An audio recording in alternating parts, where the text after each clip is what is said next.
And good evening. Welcome to our weekly webinar series. And I'm Laura Goldman, the dietitian with Premier Weight Loss. And this week's topic is holiday recovery plan, what to do after a big food day, or days, of course. But we can start out with thinking how we're going to handle one big day, packed to the gills with delicious holiday treats.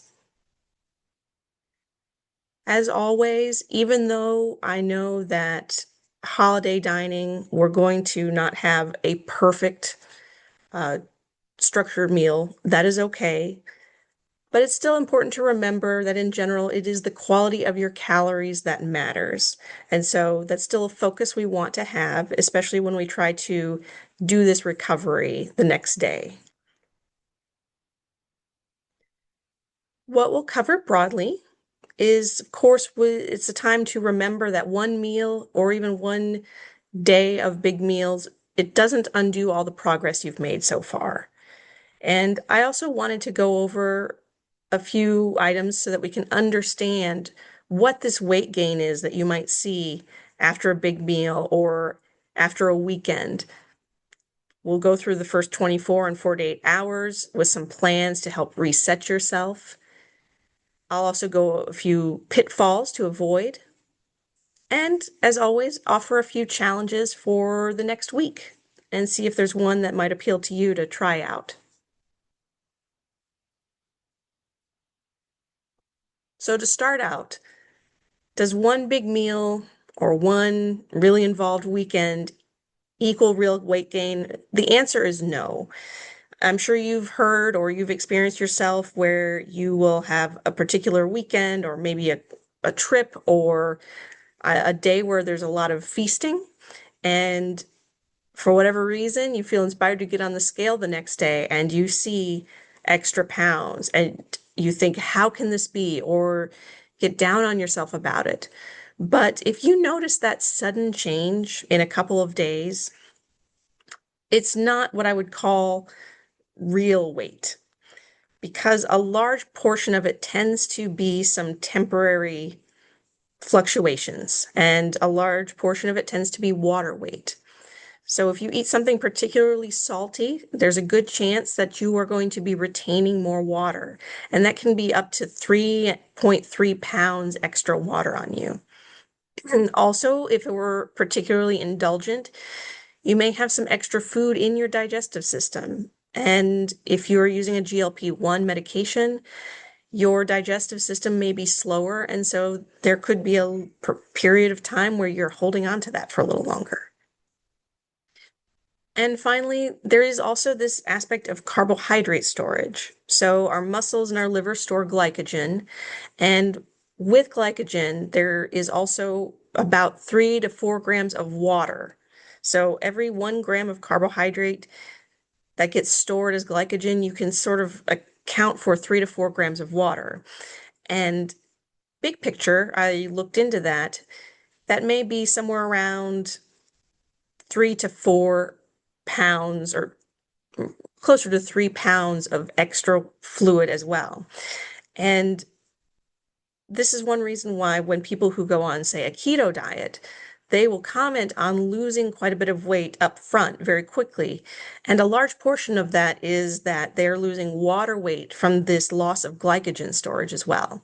So don't be fooled if you see a sudden change in your scale after a weekend or a big day of feasting. There's a chance that this is this temporary fluid gain that you're having. And so be mindful of that. Also, keep in mind that if you do indulge a bit more than what you might do under normal circumstances, you may feel a little bit different because your fullness may last longer if you're taking a GLP-1 medication. And you might also have a few more of those side effects that aren't quite so pleasant. So you may feel more bloated. You may have more discomfort overall, where it could be you didn't hydrate yourself enough, or it could be your first big meal in a long time. And so it's going to feel a little overly full if you weren't prepared. And some people might feel almost mentally defeated because you might feel like you've done so well and now you've just jumped off, you've fallen off the wagon and it's not all doom and gloom. So don't let yourself feel that if you can help it. But it is difficult, so we want to try and reframe that in our mind. So to reset and hopefully reframe, in the first 24 hours, we want to look at these priorities here. And one of them is to hydrate. You want to aim for about 8 cups or more of water or some fluid that doesn't have a lot of diuretic properties. So I'm not saying to drink alcohol or anything like that. Because as we talked about, and this is very simplified here, excess salt can lead to fluid retention. And our solution is not to overhydrate ourselves because that's not going to help, but we want to try and become appropriately hydrated. So that way we're giving our kidneys the tools it needs to help flush out the sodium and get to that balance that we're looking for. Also, get moving. And this isn't about exercising off the food. So I'm not talking about going for hours of movement, but some sort of light activity, walking or keeping moving instead of sitting can help with digestion, but also, blood sugar stabilization and general mood. I know that if I've been working and it's been a productive day where I've been having to move around a lot, I feel a lot more motivated to keep going and get more done throughout the day. Whereas if I have a day of work where it's a little more at a computer or behind a desk, I might feel a little more stagnant in general. And so keep that in mind as well. And as hard as it may be, try to get back on the proverbial horse and return to your regularly scheduled meals. This is not the time to skip meals if we can help it. Certainly don't eat if you're uncomfortable, but the idea is to get back into that habit that you were used to and focus on small meals and protein forward during the day. On day 2 or over 48 hours, you definitely want to focus on protein and fiber because, as you know, this can help with balancing blood sugars, that slow burn. It will help you stay, satiated, even though I know that you probably are tired of feeling satiated if you had that one big meal, but that will help get feeling back a little normal. And so I did give some examples here of just that protein fiber combo we're looking at. Nothing too fancy. And we were talking about that water retention earlier. It is important to reduce but not eliminate sodium. It is important to get in enough salt. Our bodies do need it. And so we want to have that enough salt, enough fluid. And so just keep that in mind. But you can help avoid too much sodium by choosing fresh or frozen foods, avoiding canned foods, or any salted nuts or anything that is known for being extra salty.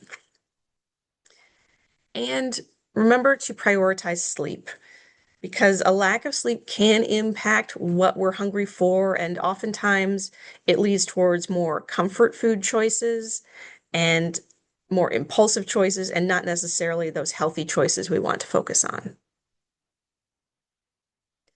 As far as pitfalls go, there are some mistakes and areas that you want to avoid if you can. First and foremost, don't skip meals or overly restrict. And in a similar manner, don't do a cleanse or a detox. Both of these involve quite a bit of caloric restriction and also not enough nutrients or protein to really benefit you. And done too often, it could lead to undernutrition, and we don't want to lose weight the wrong way. Also, just remember our liver and our kidneys are the detox centers of our bodies. There's no need to do an external detox. So just let your kidneys and liver do what they do best. Also, don't do those daily weigh-ins because, as I mentioned before, when we have that extra water retention or any retention there, It's not going to come off immediately, but it will eventually. And so once we get back into our typical routine, you should see what your typical weight looks like. So give yourself 3 to 5 days to just let everything settle out.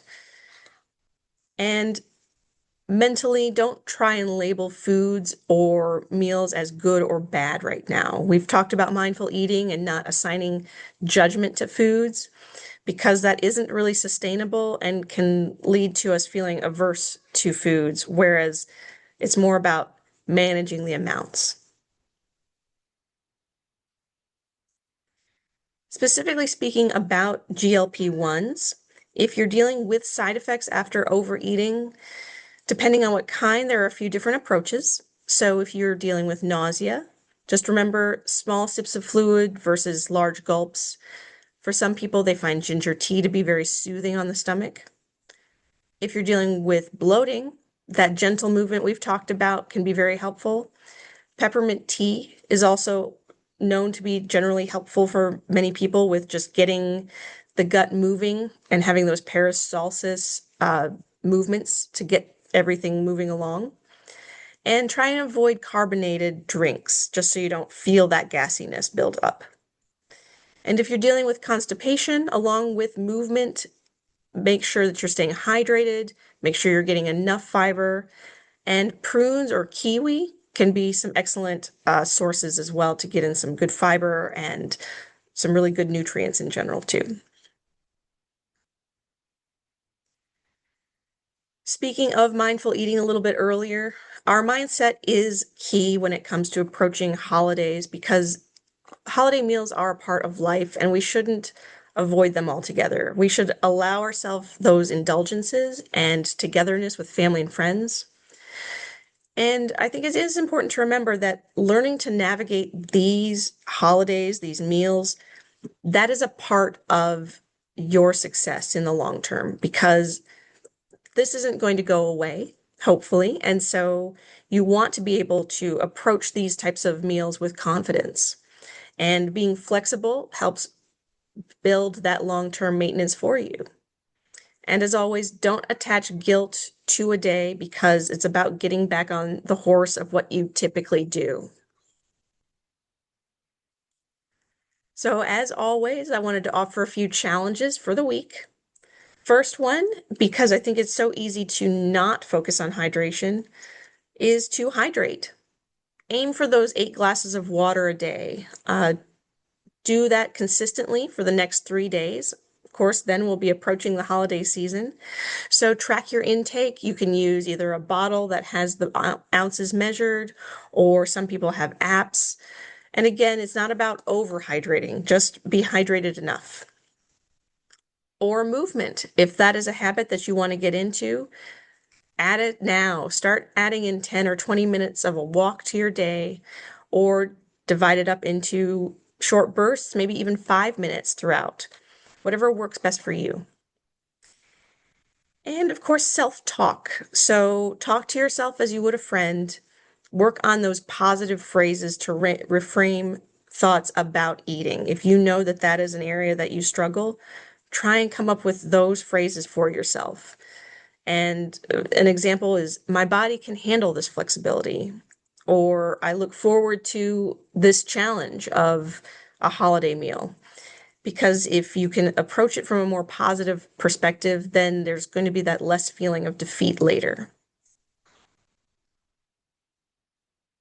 So to put it all together, just remember the one big meal or one weekend of indulgence, that is temporary. That is not a permanent situation. And you can reset those patterns right away. You can start focusing on hydration, getting back to the balanced meals you know, and that gentle movement or exercise that works best for you. And if you know that you deal with certain side effects from taking these medications, find ways ahead of time to manage those that work for you, because those are going to help you in the long run. And finally, definitely let yourself enjoy these occasions. Don't dwell too much on the anxiety that might come with it. Allow yourself to relax and enjoy them because, again, this is temporary and we can get right back to where we started. And with that, I'll open it up for questions.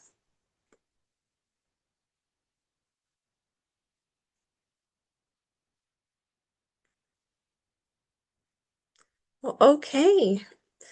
I hope you enjoyed this short presentation. Of course, as always, if you have any questions for myself or the Premier Weight Loss staff, please let us know. We're always happy to help. And I believe there will be one more presentation webinar next week before the holiday starts and kicks off. I hope you have a wonderful rest of the week and weekend, and I hope to see you in the next one. Bye.